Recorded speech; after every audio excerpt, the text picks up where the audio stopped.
I've always been the kind of person who loves technology. New gadgets, shiny screens, the thrill of unboxing something fresh. It excites me. That's why the Apple Store was like heaven to me. Polished glass walls, bright white lights, neat rows of iPhones, iPads, and MacBooks all waiting to be touched and tested. But one evening I learned that not everything in that perfect world was safe. It was late, maybe around 8:30 p.m., when I stopped by the Apple Store after work. The mall was quieter than usual. Most shops were closing, but the Apple Store still buzzed with energy. Music played faintly over the speakers, employees in blue shirts chatted with customers, and the smell of freshly cleaned floors lingered. I was there to check out the new iPhone model. I walked to one of the display tables and picked up a phone. It lit up instantly, its glass screen glowing like a beacon. For a while, everything felt normal. I scrolled through the apps, tested the camera, checked the speed, but then the phone began to act strangely. First, the screen froze for a few seconds, then flickered back on. I thought it was just a demo glitch. But when I tried to swipe, the phone didn't respond the way it should.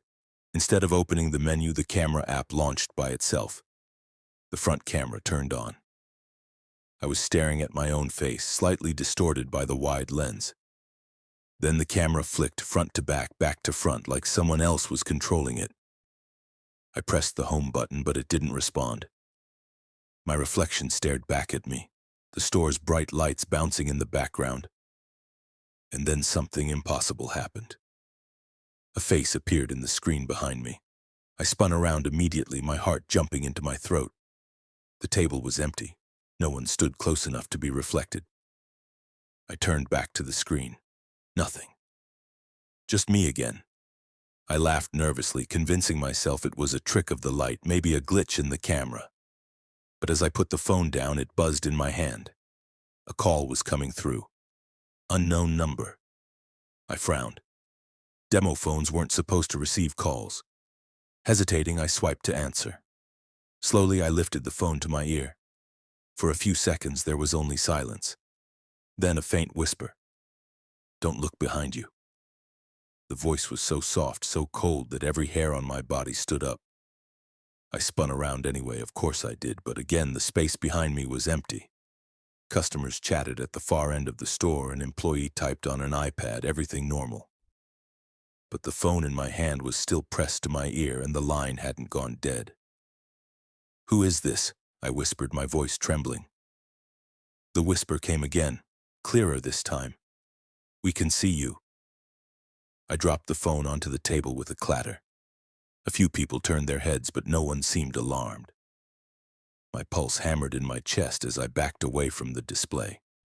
The phone's screen lit up on its own, and words began to type across the Notes app. "You shouldn't be here." I didn't wait to see more. I stumbled back, nearly colliding with another customer, and made my way straight out of the store. My hands shook the entire walk to my car. That night I couldn't sleep. Every time I closed my eyes, I remembered that whisper in my ear. I remembered the pale face in the camera behind me. I tried to tell myself it was a glitch, maybe some prank by an employee. But deep down, I knew what I saw was real. The next day, I went back to the Apple Store, determined to prove it. I picked up the same demo phone. This time it was wiped clean, like nothing had ever happened. No strange calls, no whispers, no messages in the Notes app. But when I opened the camera, I froze. Because saved in the gallery, just one photo hidden away, was a picture of me, taken from the night before. And standing directly behind me, smiling over my shoulder, was a face I didn't recognize. I always thought of the Apple Store as one of the safest places in the mall. Bright white lights, gleaming gadgets on every table, cheerful staff in matching t-shirts. It felt like a bubble of security where nothing could go wrong. But that day, I learned danger can slip in anywhere, even in a place that looks perfect. It was a Saturday afternoon at Westbridge Mall, and the Apple Store was packed as usual. Glass walls stretched high to the second floor, polished tables lined with iPads and MacBooks, and a hum of excitement as people tried out the latest iPhones. Children were darting between the displays while their parents pretended to keep up. I was there because my phone had been acting strange. Freezing, apps opening by themselves, crashing without warning. I got in line for the Genius Bar, holding my phone tightly. Everything seemed ordinary until I noticed him. He didn't fit in. While everyone else was busy tapping on screens or chatting with employees, this man just stood there watching. He looked to be in his late 30s with a messy beard and an old black hoodie pulled tight over his head, even though it was warm inside the mall. His eyes moved constantly, scanning the crowd, restless and calculating. Something about him made my stomach clench. Maybe he's just waiting for someone, I told myself. Don't jump to conclusions. But then he crouched down near a little boy. The boy couldn't have been more than 6 or 7, dressed in a red t-shirt and sneakers that lit up when he walked. He was standing by one of the display tables, completely absorbed in a game on an iPad. His parents were nowhere in sight. The man leaned closer, pretending to tie his shoe, but his posture was wrong. Too tense, too deliberate. And then I saw his hand shoot out and close around the boy's wrist, not gently, not protectively, firm, possessive. My heart started hammering in my throat. Around us, nobody seemed to notice. Employees were helping customers, security guards were laughing over something on a tablet, and the shoppers were too distracted by shiny devices. It was just me who saw it. I didn't have time to think. If I hesitated even for a second, that child might be gone forever. I shoved through the crowd and shouted, "Hey! Let him go!" The sound ripped through the chatter like glass breaking. Heads turned. The man froze for a heartbeat, then snatched his hand back like he'd been burned. The boy stumbled and began to cry. The man's eyes flicked around, panicked, before he shoved past people and bolted toward a side exit. The crowd parted in confusion, but he was gone before anyone could react. I knelt beside the boy. "Are you okay, buddy?" My voice was shaking. He clung to me, sobbing. A moment later, mall security rushed over, finally realizing something was wrong. I explained what happened as clearly as I could. The hoodie, the beard, the way he grabbed the boy. 2 guards ran after him, but he had already vanished into the mass of shoppers. The boy's mother arrived seconds later, her face pale with terror. She screamed his name and nearly collapsed when she saw him safe.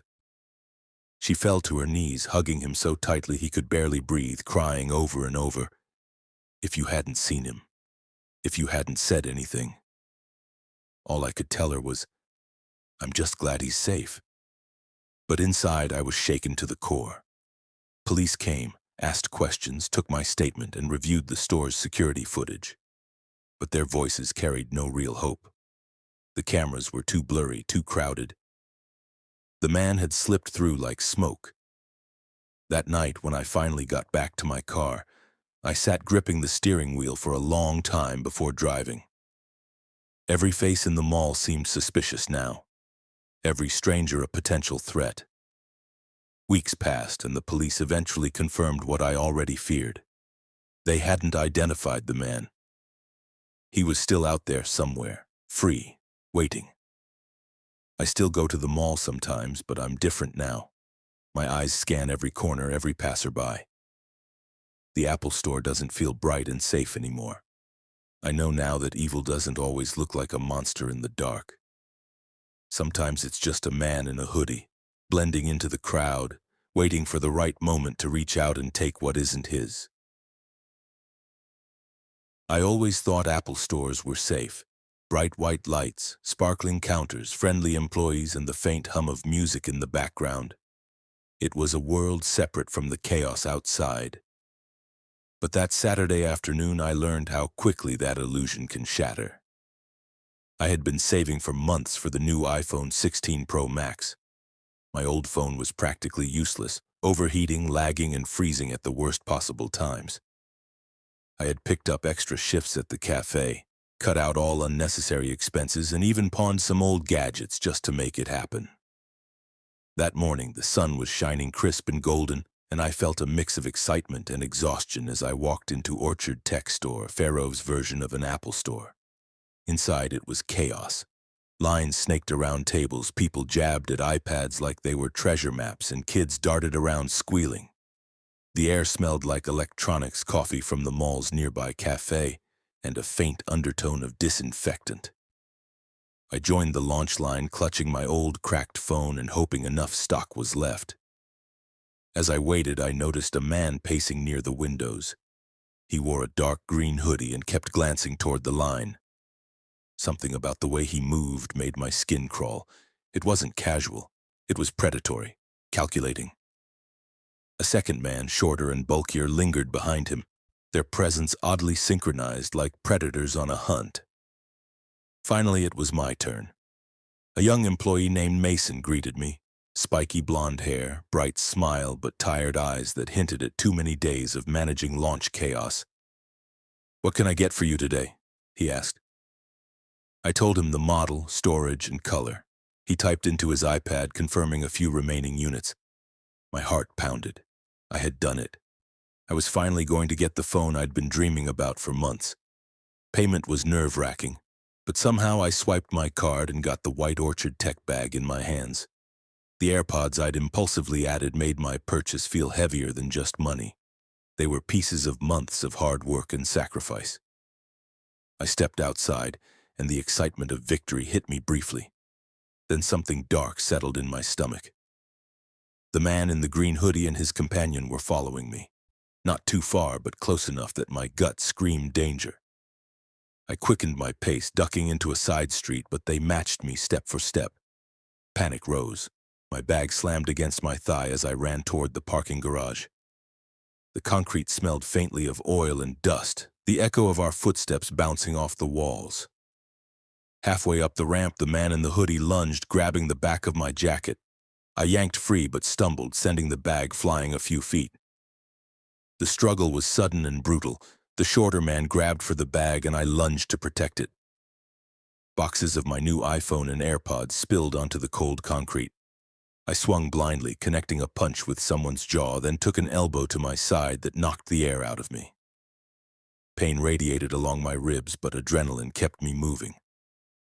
Finally, in a moment of clarity, I let go. The bag was theirs. They didn't gloat, didn't hesitate. They sprinted into the night. I sat on the ramp, gasping, bruised and shaking. Everything I had worked for, everything I had saved up was gone in an instant. 9/11 was the first thing I did. When the police arrived, they were professional and kind, but the truth hit me. Those two were gone. Security footage might help, but by the time anyone reacts, they were already miles away. That night, I replayed every detail in my head. The synchronized steps, the way they had watched me from inside the store, how they had waited for the exact moment I was most vulnerable. This was no random mugging. They had studied me, maybe even tracked the launch crowd and picked their target carefully. Weeks later, I got a follow-up from the police. They had surveillance footage, but no identifying plates or clear facial images. The thieves hadn't been local, at least not anyone known to law enforcement. I replaced my phone, moved up my savings plan, but the sense of violation stayed. Apple stores, once a haven for tech lovers like me, now felt vulnerable, even dangerous. Every time I walk past one, my pulse quickens. Every bright light, every gleaming counter, and every employee in a blue shirt now carries the potential to hide something sinister. And I've learned that danger doesn't always wear a mask or hide in shadows. Sometimes it blends seamlessly into a crowd of excited shoppers, just waiting for the right moment. I'd always considered Apple stores safe, almost sterile. Bright white lights, polished counters, the faint hum of music. It was a bubble where the chaos of the real world seemed impossible. That belief ended on a rainy Thursday afternoon. I was in Riverbend Mall, heading to the Apple store to get my iPhone checked. It had been acting strangely for weeks. Freezing apps, sudden crashes, the screen flickering as if it had a mind of its own. I needed it fixed. My work depended on it. Inside, the store was busy but manageable.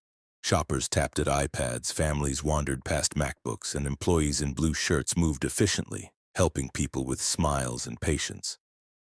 I checked in at the Genius Bar, gave my name, and waited near a display table, my cracked phone in hand. 15 minutes later, a man approached me. His name tag read, Ethan. Something about him made me uneasy immediately.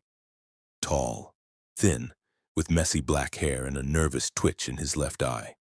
His Apple shirt was neatly tucked in, but he kept shifting from foot to foot, glancing over his shoulder as if he expected someone or something to appear. "I'll be helping you today," he muttered, voice low, almost too quiet for the busy store. I explained my phone's problems. Ethan nodded and began diagnostics. But as he worked, I noticed him opening apps that weren't necessary for the repair. He flicked through my photos, lingering a fraction too long on personal pictures. I wanted to speak up, but something held me back, a mixture of fear and disbelief. "Just running some tests," he mumbled when I looked up. I left the store after the repair appointment, telling myself I was imagining things, but that night my phone buzzed. Unknown number. "Hey, it's Ethan. Nice meeting you today." I froze. I hadn't given him my number. Another message followed almost immediately. "You seem interesting. Let's hang out sometime." Panic surged. Blocking numbers didn't work. New numbers appeared constantly. The texts became more personal, referencing things he shouldn't have known. My favorite cafe, the book I was reading, my commute home. A week later, I was at home alone. I heard faint scratching on my front door. At first, I thought it was the wind, but then came deliberate knocks. My phone buzzed. Another unknown number. "I can see you. Don't ignore me." I hid behind the couch, heart hammering. I could hear him moving around the porch. I called 911, barely whispering. The doorknob rattled. He was trying to get in. Within minutes, flashing lights appeared outside and he vanished. The police investigated. Ethan had been fired from the Apple store 2 days before for unprofessional behavior. They discovered he had a system. During repairs, he copied data from customers' phones, contacts, photos, private messages, and then used it to stalk and harass them. His apartment was full of stolen information from dozens of victims. Even after his arrest, I couldn't shake the fear. Apple stores, once a haven, felt vulnerable, almost sinister. Every blue-shirted employee I saw made my stomach twist. I realized that danger could exist anywhere, even in the brightest, most controlled spaces. Months later, I still flinch when my phone buzzes unexpectedly. I still check over my shoulder in crowded stores, and I know the terrifying truth. Someone can always watch, always know too much, and sometimes all it takes is a small crack in the system, like a glitch in your phone, to open the door to horror. I had always thought Apple stores were harmless. Bright lights, gleaming tables, and employees in matching blue shirts created a sense of order and security. But that sense of safety shattered one quiet Friday afternoon in Riverbend Mall. My iPhone had started acting strange, apps crashing mid-use, the screen flickering, battery draining within hours. I couldn't risk losing my phone completely, so I decided to get it checked at the Apple store. I arrived around 2 p.m., the mall nearly empty compared to weekends, and stepped into the familiar glow of polished white counters and neatly arranged devices. I checked in at the Genius Bar and took a seat near the front. My cracked phone clutched tightly. The store's background music was soft, almost hypnotic, but I barely noticed.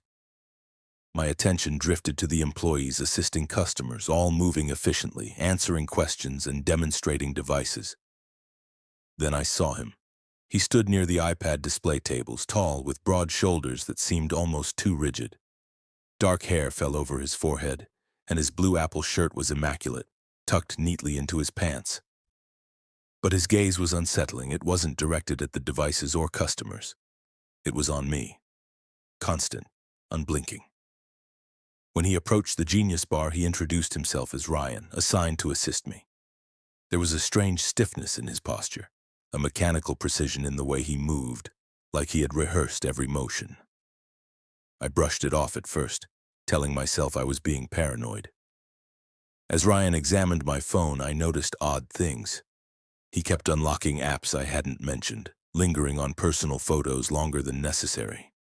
When I glanced up, he smiled, a polite, professional smile, but his eyes never left the screen. It felt wrong. My gut twisted, but I tried to focus on the repair process. He handed my phone back after running diagnostics. "Everything looks fine for now," he said, but his hand brushed mine longer than necessary. A subtle touch, but enough to send a shiver down my spine. I left the store feeling uneasy and headed to my car. That night my phone buzzed. Unknown number. "Hey Emma, it's Ryan. I hope you're enjoying your phone." I froze. I hadn't given him my number. Panic surged as more messages came. "We should hang out sometime. I noticed you at the coffee shop today. That's a cute outfit."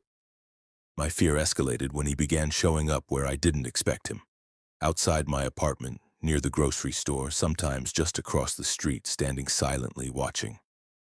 Every time my phone buzzed, I flinched. He knew things about me, my routine, the streets I walked, even the people I lived with. I called the police, but without concrete evidence, there was little they could do. Ryan had been meticulous. He left no trace at the Apple store, no signs of tampering, no physical evidence connecting him to the messages or sightings outside my home. Weeks later, I returned to the Apple store to pick up another device. The same Ryan was there, moving among the tables, helping customers with the same polite smile, the same unsettling gaze. My stomach churned. I realized then that the Apple store, the place I had trusted, the place I thought was safe, was a hunting ground for someone who knew too much. I stopped visiting Apple stores in person. I changed my number, moved my data to a new device, and tried to reclaim a sense of normalcy. But every time I passed one, every time I saw a blue-shirted employee, I felt the same tight knot in my stomach. The memory of Ryan, of being watched, of realizing that danger can blend seamlessly into a crowd of cheerful shoppers lingered. Even now, months later, I still double-check my surroundings in public spaces. I've learned that safety is never guaranteed, not even in the brightest, most controlled places. And sometimes the person helping you, the person who seems harmless behind a counter, may already know far too much. I used to think Apple stores were safe. Bright lights, polished white counters, friendly employees in matching blue shirts. It all felt like a bubble, a place where the outside world couldn't touch you.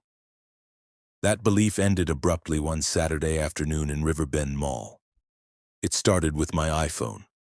Over the past few weeks, it had been glitching more than usual. Apps freezing, screens flickering, random shutdowns. I had important work calls lined up that I couldn't afford to miss, so I decided to take it to the Apple store.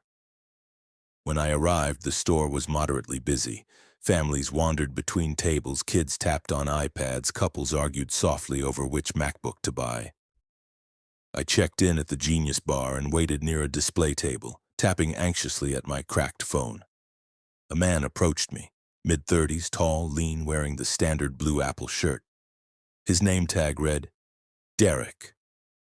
On first glance, he looked like any other employee, polite, professional, and helpful. But as he began examining my phone, I noticed subtle things that made my skin crawl.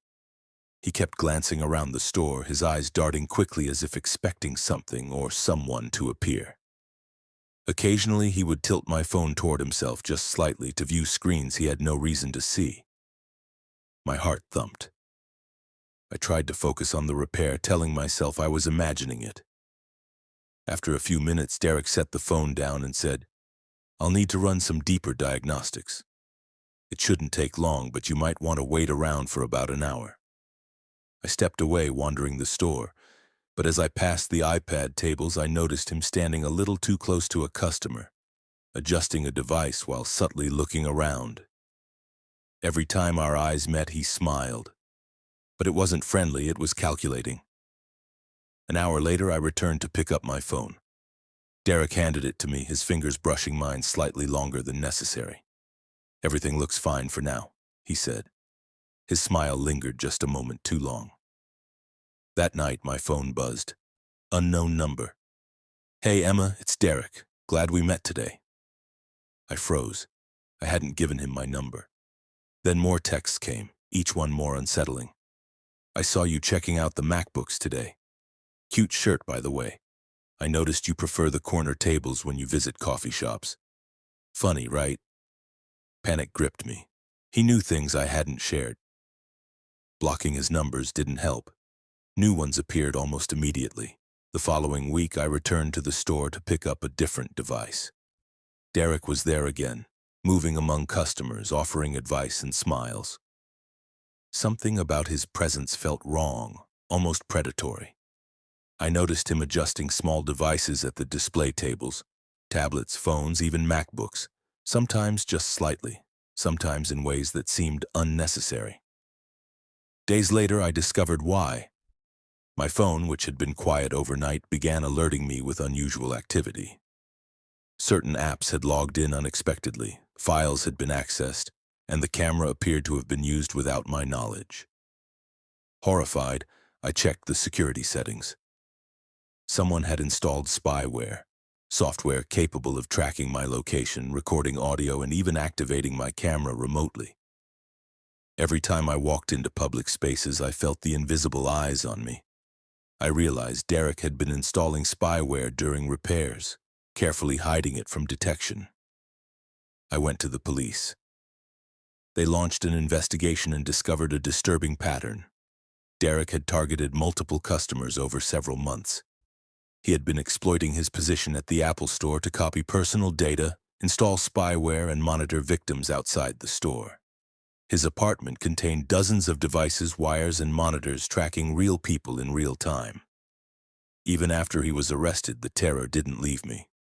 I changed my phone, moved houses, and got a new number. But the Apple Store, once a haven, now felt sinister. Every blue-shirted employee made my stomach twist. Every gadget felt like a potential tool for invasion. I learned the hard way that safety isn't guaranteed in the most controlled places. The Apple Store, the place I trusted completely, had become a hunting ground. And sometimes the person helping you, the one smiling politely behind the counter, could already know everything about your life. Even now, months later, whenever I walk past a tech store, I feel watched. I check over my shoulder constantly, and I still flinch at unexpected phone notifications. Derek taught me a lesson I'll never forget. Danger can be disguised as helpfulness, and the brightest places can hide the darkest secrets. I had always thought the Apple Store was a safe place. Bright lights, white counters, rows of devices neatly displayed, employees moving efficiently in their blue shirts.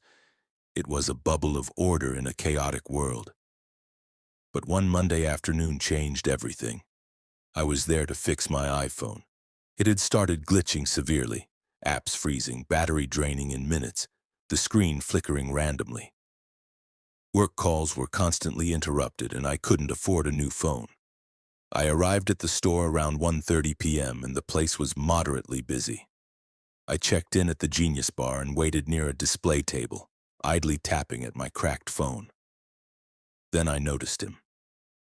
He was a man in his mid-30s, tall, with disheveled brown hair and a thin, angular face. His Apple shirt was tucked in neatly, but he moved strangely, too deliberately, too carefully. He hovered near customers without interacting, glancing around as if observing everyone. When he approached me, he introduced himself as Colin. There was something unnerving about him, a tension in the way he carried himself. He took my phone and ran diagnostics, but I noticed odd behavior. He opened apps I hadn't mentioned, lingering on personal photos longer than necessary.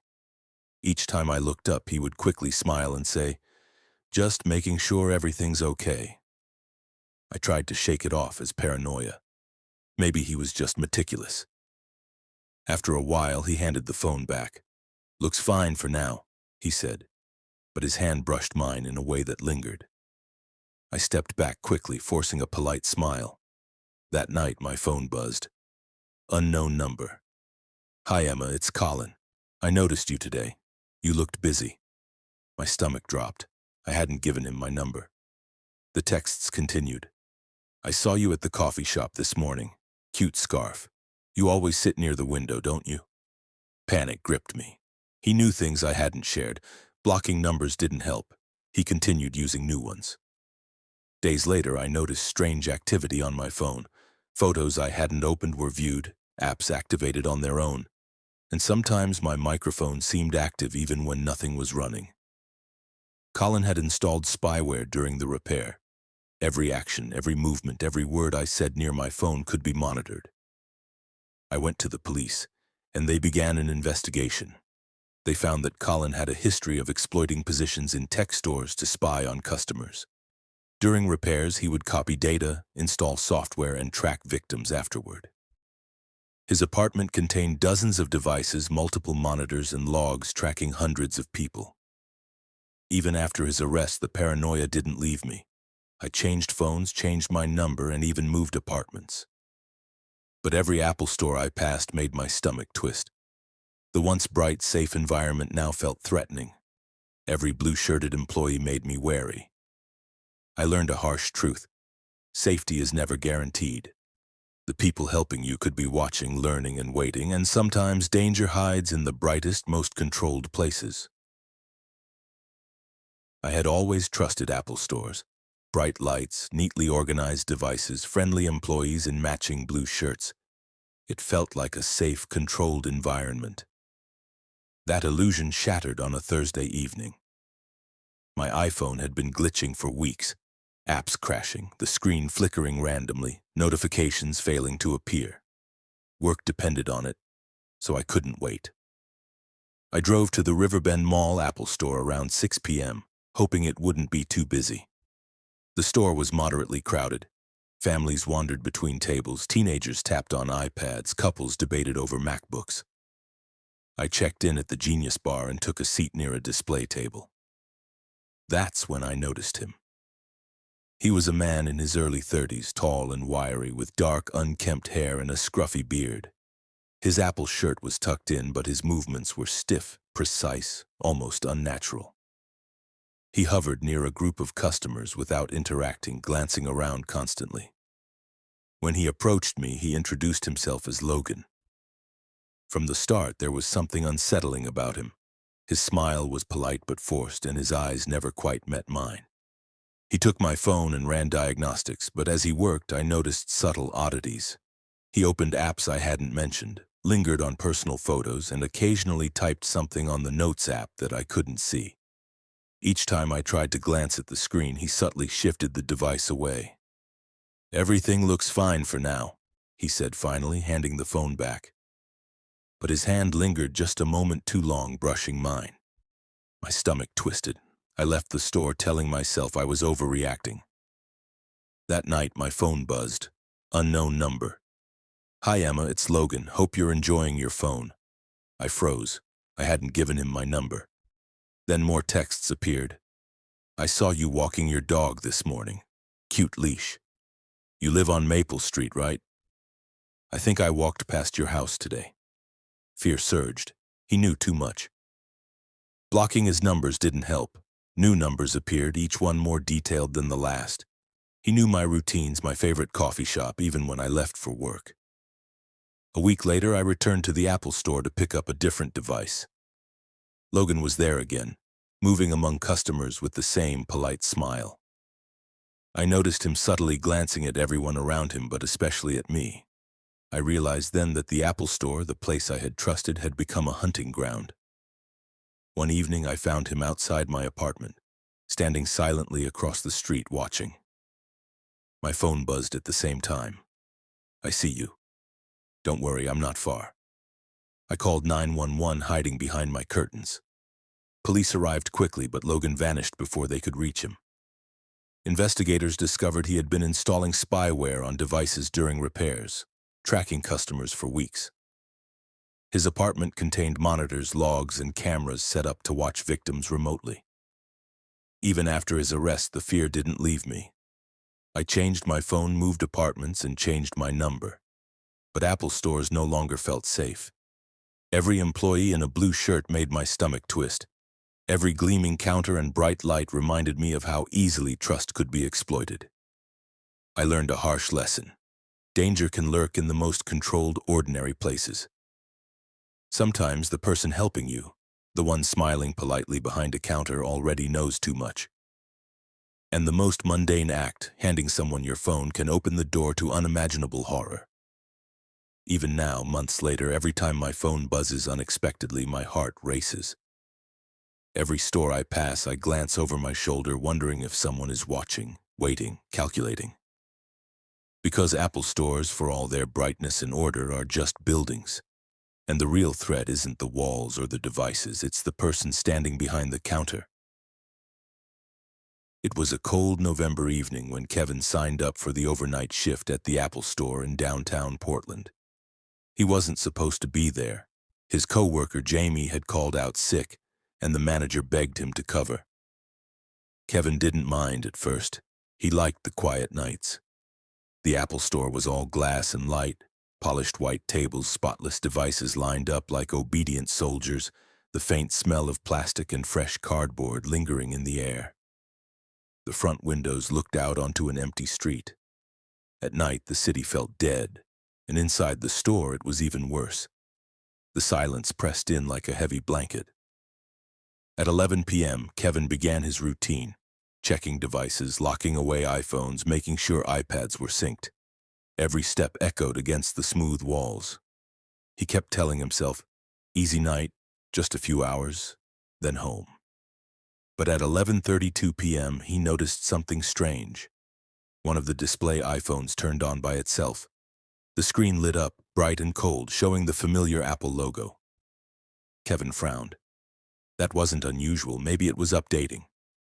But then instead of the lock screen, a camera feed appeared. Not a normal camera feed. It was him. The front-facing camera showed Kevin standing there, frozen, staring into the device. But there was something wrong. The reflection on the phone wasn't moving with him. In the iPhone's display, his double was smiling. A wide, toothy grin stretched across its face, even though Kevin's lips were tightly shut. Kevin's stomach dropped. He turned the phone off, unplugged it, and muttered to himself, "Glitch. Just a glitch." He went back to work, heart pounding. By midnight, things got worse. Walking past the wall of iPads, he froze.